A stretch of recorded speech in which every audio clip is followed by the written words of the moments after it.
बिस्मिल्लाहिर्रहमानिर्रहीम नहमदुहु नुसल्ली अला रसूलिहिल करीम अम्मा बाद।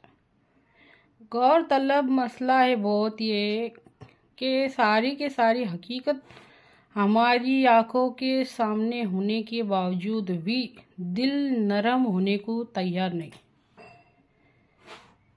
आखिर बीच में रुकावट क्या है? बात पे थोड़ा गौर कीजिए। ऐसा सरसरी सुन लेने से नहीं दिल पे असर करती वो। सारी के सारी हकीकत हमारी नज़रों के सामने होने के बावजूद भी दिल नरम होने को तैयार नहीं है। ये रुकावट क्या है? गौर करके देखो। हमने ना अपने आप को हवाले कर दिए, शैतान के हवाले कर दिए, निज़ाम बातिल के हवाले कर दिए, दुनिया के हवाले कर दिए,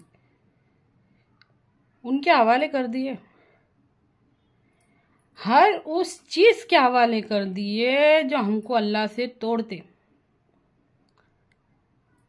ये वजह है। अल्लाह रहम करे, हमारे दिल नरम होने को तैयार नहीं है। हम देख रहे कोई बीमारी से मर जा रहा, कोई एक्सीडेंट से मर जा रहा, कोई भी मामूली से मामूली बात हो जाने पे भाना होने से मौत हो जा रही। कसरत से होने वाली मौतें, परेशानी, बीमारी, हर चीज़ हम देख रहे कि इंसान का कंट्रोल अपने आप पे नहीं है। इसके बावजूद भी हम समझने के वास्ते तैयार नहीं है। जिसके हाथ में हमारा कंट्रोल है उसके तरफ रुजू करने को तैयार नहीं है। हमने सारी के सारी सरदारी और सारी के सारी हुकूमत हमारे दिल और दिमाग को दे दी।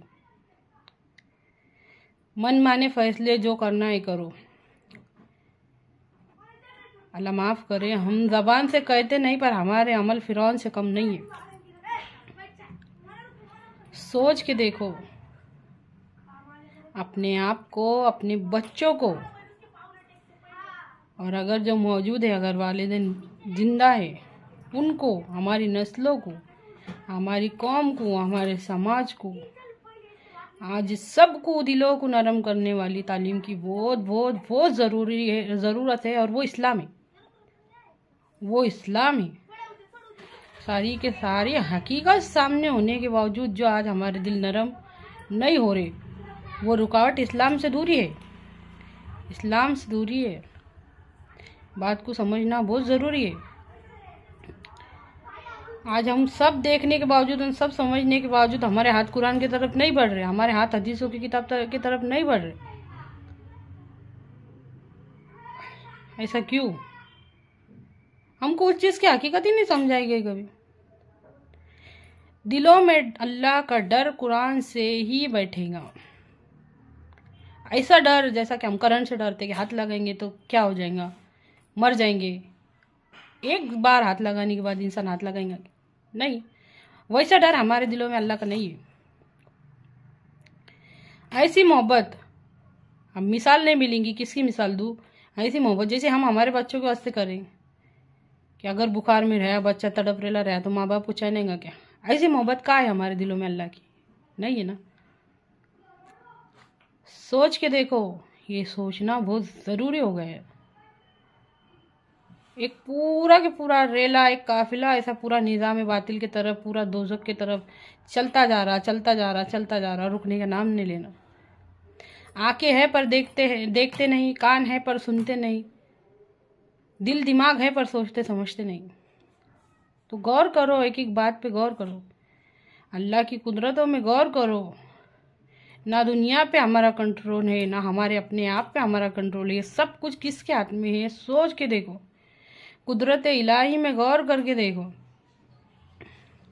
दिन के उजाले को रात के अंधेरे में कौन बदल रहा, रात के अंधेरे को दिन के उजाले में कौन बदल रहा, आसमान से बारिश कौन बरसा रहा, ज़मीन मुर्दा से अनाज और बेशुमार फ़ायदे की चीज़ें कौन उगा रहा, हर खुश्क और हर तर चीज़ किसने बनाई, मछली को तैरना किसने सिखाया, परिंदों को उड़ना किसने सिखाया, फूलों में खुशबू डालने वाला कौन है, तितलियों में रंग भरने वाला कौन है? कौन है वो जो बेजान से जानदार और जानदार से बेजान को निकालता? अंडा बेजान रहता, उसमें से मुर्गी निकलती, वो जानदार रहती। मुर्गी जानदार रहती, उसमें से अंडा निकलता। सोचो ना, वो बुझते हुए अंगारों में, जो हमारे दिल में जो ईमान है ना, उसकी मिसाल बुझते हुए अंगारों की जैसी हो गई है। तो उसमें हवा लगना बहुत ज़रूरी है। तो ये गौर फिक्र उसकी हवा है। सोचो, गौर करो। अल्लाह कहने सुनने से ज़्यादा सोचने समझने की, गौर व फिक्र करने की और सुनकर उस पर अमल करने की तौफीक अता फरमा।